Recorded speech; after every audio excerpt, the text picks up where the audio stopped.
Welcome to today's Emunah Minute.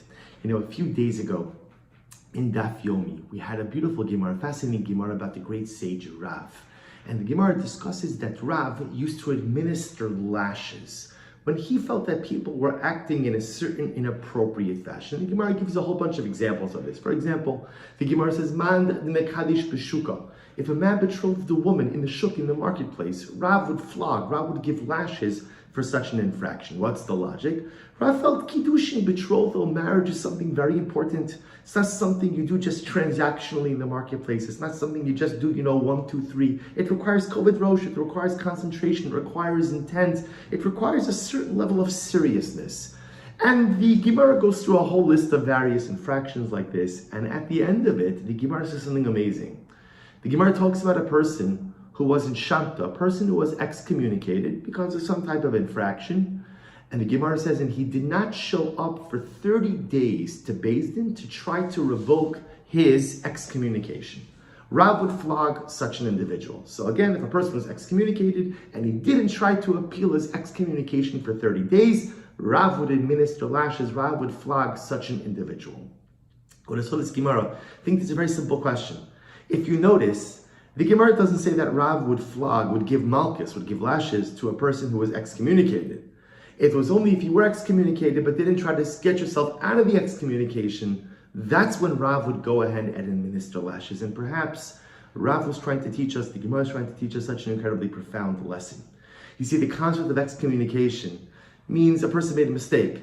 You see, in life, we all make mistakes. We try to avoid making mistakes, but we all know no matter how much you try to avoid making mistakes, it's going to happen.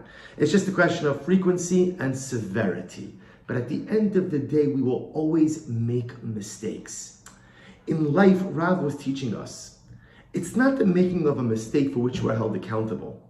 It's once you've made the mistake, failure to remedy your circumstances, failure to remedy your situation, that's where there's accountability. See, you have this individual who was excommunicated because of whatever he did. It happens.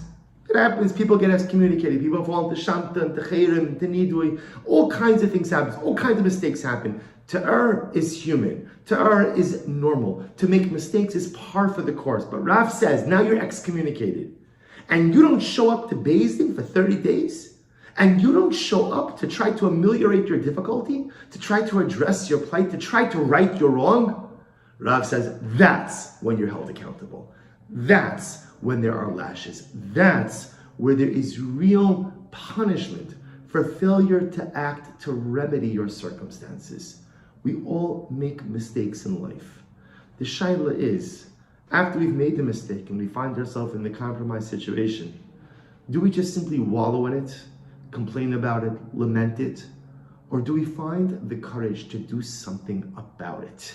Do we find the inner strength to say, you know what, I messed up, and maybe I even messed up big time. But here's where I am. Now the shaila is, how do I get out of it? How do I extricate myself from these circumstances? How do I change this reality? There is limited liability for the mistakes that we make. Real liability comes when you fail to remedy your circumstances, when you fail to extricate yourself from the difficult situation into which you got